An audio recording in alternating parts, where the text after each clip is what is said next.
ऐसा माना जाता है कि डाइन अपना बदला 7 जन्मों तक भी नहीं भूलती, और एक बार अगर डाइन किसी के घर का रास्ता देख ले तो उसे कभी नहीं छोड़ती। ये लगभग 70 साल पुरानी बात है। सुंदर सुंदर ऊंचे ऊंचे पहाड़ों के बीच एक पुराना गांव हुआ करता था, और उस गांव में रहता था राजन। वो काफी दिनों से एक काम की तलाश में था, मगर उसको कोई काम मिल ही नहीं रहा था। इसीलिए वो काम की तलाश में अपने गांव से काफी दूर निकल गया। अब पहाड़ों में ऊंचाई होने की वजह से काफी सर्दी थी और घना बादल छाया हुआ था, और बादलों की वजह से जो ठंड हो रही थी उसकी वजह से और ज्यादा कोहरा हो गया था। और राजन उस पहाड़ पे चलते वक्त पथरीले रास्तों पर चलते हुए कोहरे की वजह से भटक गया। उसको समझ में नहीं आ रहा था कि एग्जैक्टली सही रास्ता है कौन सा। तो वो बस रास्ते पर चलता जा रहा था। तभी रास्ते में एक पीपल का पेड़ आता है, जिसके नीचे एक बाबा बैठे हुए थे और वो चिल्लम फूक रहे थे। अब ऐसे रास्ते में जो एकदम सुनसान हो, जो वीरान हो, और वहां पर कोई इंसान आपको मिल जाए तो आपकी हिम्मत बढ़ जाती है। और यही राजन के साथ भी हुआ। राजन की थोड़ी सी हिम्मत बढ़ी और वो बाबा के पास जाकर बैठ गया। राजन उस बाबा के पास जाकर बोलता है कि बाबा, मैं काफी दूर से भटक रहा हूँ। मैं डिबरी गाँव से निकला था काम की तलाश में, पर ना काम मिला और ना रास्ता मिल रहा है, और ऊपर से ये ठंड और अंधेरा, कुछ समझ में नहीं आ रहा है। बाबा, कहाँ जाऊँ? क्या आप मुझे कोई रास्ता दिखा सकते हो? बाबा काफी गंभीर आवाज में बोलते हैं, पहाड़ों में इस वक्त अकेला भटकना ठीक नहीं है। वो सामने जो नदी दिख रही है उसके पास एक पगडंडी है, तू वहां पर चले जा। उस पगडंडी के पास तुझे एक गांव मिलेगा, और उस गांव में शायद तुझे मदद मिल जाए, लेकिन एक बात का ध्यान रखना, रास्ते में कहीं भी रुकना मत, और कोई आवाज आए तो पीछे मुड़कर मत देखना। ये बताने के बाद राजन वहां से चल पड़ा, और उस पगडंडी तक पहुंचने तक उसके साथ जो हुआ वो जानने के बाद आपकी रूह कांप जाएगी। लेकिन उससे पहले, हेलो गाइस, मेरा नाम है अविनाश कुमार और आप देख रहे हो सीखो ऑफिशियल शो हॉरर स्टोरीज।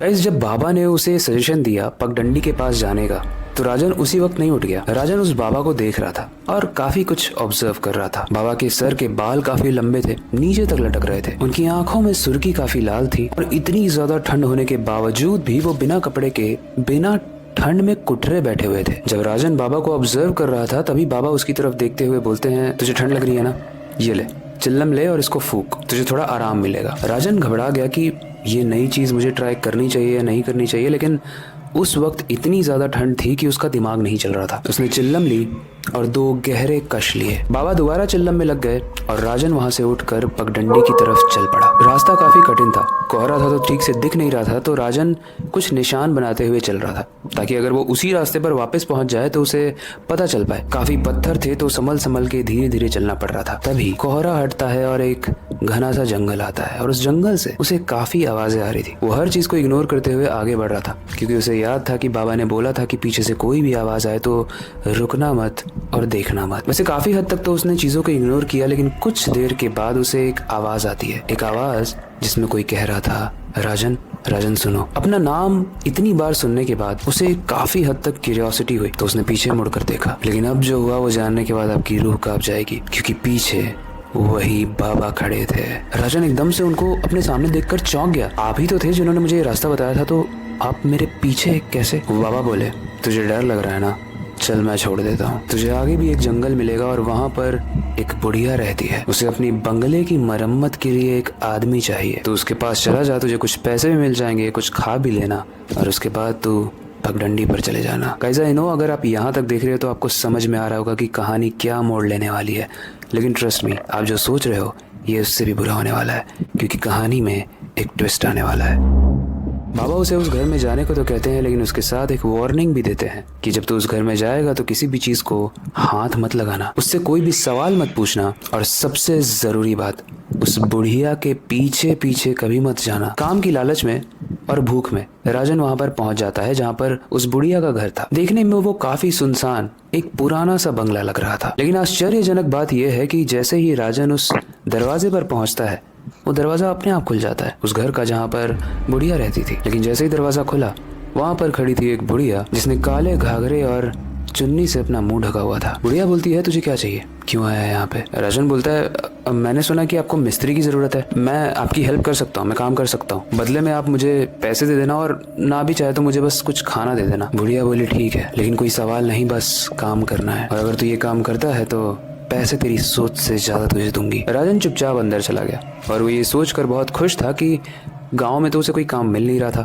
वो शहर जा रहा था क्योंकि उसे कोई काम मिल पाए, और इन दोनों के बीच में ही उसे काम मिल गया है, तो यहाँ से उसका गांव भी पास है और शायद उसे अच्छे पैसे मिल जाएं। उसके बाद जब राजन ने आसपास नजर दौड़ाई तो उसने देखा कि पूरा घर एक बंगले जैसा है अंदर, और उस बंगले में बहुत ही अजीब और गरीब चीजें भरी हुई हैं। हर तरफ छोटी छोटी काली गुड़ियां लटक रही हैं। स्टैच्यूज बने हैं जैसे किसी फैशन रूम के सामने बने होते हैं, मतलब आदमी और औरत के स्टैच्यू। देखने से वो स्टैच्यू लग रहे थे, लेकिन राजन को ऐसा लग रहा था कि ये कोई असली इंसान है जिसे खड़ा किया गया है, बट वो श्योर नहीं था। हर गुड़िया जो लटक रही थी उसकी आंखों से लाल खून निकल रहा था, लेकिन राजन को पता था कि बाबा ने भी बोला है और बुढ़िया ने भी बोला है कि भाई सवाल नहीं पूछना है तो मैं चुपचाप काम करता हूँ और काम करके पैसे लेके अपने घर चला जाऊंगा। राजन बुढ़िया के पास जाता है और बोलता है कि आप मुझे काम बताइए। बुढ़िया बोलती है कि तुझे एक पक्का कुआं बनाना है, एक वेल यानी एक कुआं, गहरा कुआं, और ये काम 1 हफ्ते तक चलेगा। तुझे 1 हफ्ते यहाँ पर रुकना पड़ेगा। राजन शुरू में थोड़ा घबराता है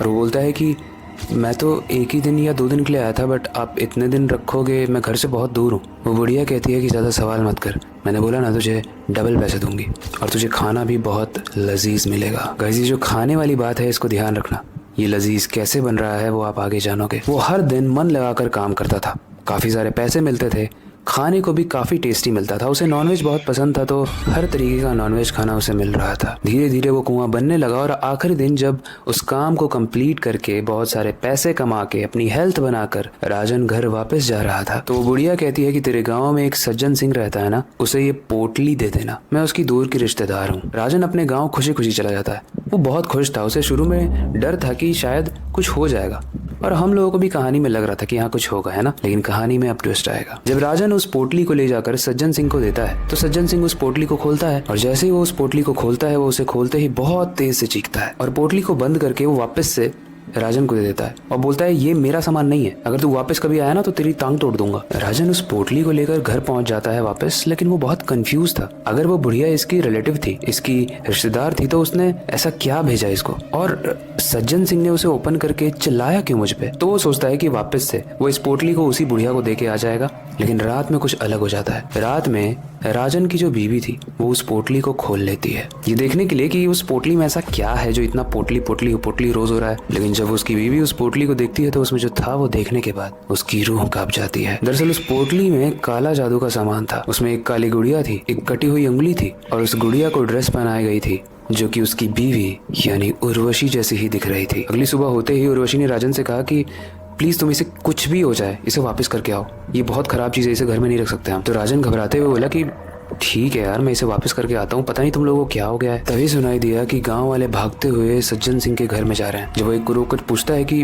क्या हुआ भाई, क्यों जा रहे हो, कहाँ जा रहे हो, तो बोलता है कि सज्जन सिंह और उसकी बीबी की मृत्यु हो गई। कमरा अंदर बंद था और दोनों की लाशें लटक रही थी और उनकी लाशों में हड्डियां पूरी तरीके से टूटी हुई थी, मानो किसी जानवर ने आके उन्हें खाया हो और तोड़ा हो। राजन ये समझ जाता है कि ये सब उस पोटली की वजह से हो रहा है। अब उसे समझ में आता है कि सज्जन सिंह ने उसे क्यों वापस दिया, उसकी बीवी ने यानी उर्वशी ने उसे क्यों वापस दिया, और अब वो इसको खोलने की गलती नहीं करेगा, वो इसे सीधे वापस करके आएगा और पूछ के आएगा कि क्या किया है तूने। लेकिन जब राजन वापस से उस बुढ़िया के बंगलों में पहुंचता है, उस घर में पहुंचता है, तो वहाँ पर ताला लगा होता है। वहाँ के आसपास के लोगों से जब राजन पूछता है कि यहाँ एक बुढ़िया रहती थी ना, वो कहाँ गई, तो एक आदमी बोलता है कि कौन सी बुढ़िया, यहाँ जो बुढ़िया रहती थी उसको मरे हुए तो 50 साल हो गए हैं। राजन के मानो रोंगटे खड़े हो जाते हैं भाई। तो वो मिला किससे, उसने ताला तोड़ा और अंदर जाकर देखा तो बहुत तेज बाज आई, लेकिन वो सब सच था। वो खड़े हुए पुतले, वो गुड़िया जो लटक रही थी, लेकिन थोड़े थोड़े चेंजेस थे। वो जो पुतले खड़े थे वो दरअसल असली इंसान थे जिनकी स्किन को निकाल कर पुतलों में लगाया गया था, और इसीलिए वो इतना स्मेल कर रहे थे। वो जो गुड़िया थी उस हर गुड़िया के अंदर बहुत सारी उंगलियां भरी हुई थी, इसीलिए उनकी आंखों से खून निकल रहा था। और राजन ये सब देखकर बहुत शॉक हो गया और उसे बहुत गुस्सा आया कि उसने उसके गाँव वालों के साथ उस बुढ़िया ने ऐसा क्यों किया। तो वो वापस बाहर जाकर उस आदमी से पूछता है कि मुझे ये बताइए बुढ़िया कब लौटेगी, ये 50 साल पहले नहीं हो सकता क्योंकि मैं इससे मिला था अभी परसों। तो वो आदमी कहता है कि तू पागल है क्या, यहाँ कोई नहीं रहता, ये एक डाइन का बंगला था और उसकी भी कहानी थी। और उसने वो कहानी बताई जिसमें सज्जन सिंह पिछले जन्म में एक तांत्रिक था, एक तांत्रिक जिसको इस बुढ़िया से प्यार हुआ था जब ये जवान हुआ करती थी। जब इस बुढ़िया ने मना किया तो उस तांत्रिक ने काला जादू का प्रयोग किया इसको अपने वश में करने के लिए, और उसी को वश में करने के लिए उस तांत्रिक ने एक पोटली बनाई थी। लेकिन वो काला जादू काफी भारी पड़ा और उस पोटली ने उस औरत की जान ले ली, और तब से ऐसा माना जाता है कि वो औरत एक चुड़ैल बन गई और जब सज्जन सिंह ने इस दुनिया में जन्म लिया तब से ही वो इसका इंतजार कर रही थी बदले का। अब राजन पूछता है कि लेकिन ये कैसे हो सकता है, मतलब तुम्हारी स्टोरी मैं समझ रहा हूँ, हो सकता है सच भी हो, बट उन्होंने मुझे बहुत सारे पैसे दिए थे जिससे मैंने बहुत सारी शॉपिंग भी की, मैंने कपड़े खरीदे, मैंने घर वालों के लिए कुछ कुछ खरीदा और उन्होंने मेरे लिए बहुत लजीज खाना भी बनाया था, मुझे खिलाया था। और इतने में वो आदमी कहता है लजीज। ऐसा माना जाता है कि वो जो बुढ़िया थी लोगों की हड्डियों को गला गला कर सूप बनाती थी और उसी सूप से वो खाना बनाती थी। तो क्या तुमने उसके घर का कोई भी खाना खाया है? राजन उल्टियों से भर जाता है और उसे समझ में आ जाता है कि ये सब कुछ उसकी सोच से ही परे था और उसने यहाँ पर आकर बहुत गलत किया था। जो भी पैसे उसके पास बचे थे वो सब पैसे उसने वापस जमीन में गाड़ दिए, जो पोटली थी उसे भी जमीन में गाड़ दी और अपने घर में जाकर उसने सब सच बताया। उसने पंडित को बुलाकर शुद्धिकरण कराया ताकि उसके घर में भी ये सब चीजें ना फैले और उसके बाद वो उस गाँव को भी छोड़ के चला गया। जैसा माना जाता है कि जब आप किसी चुड़ैल को देखते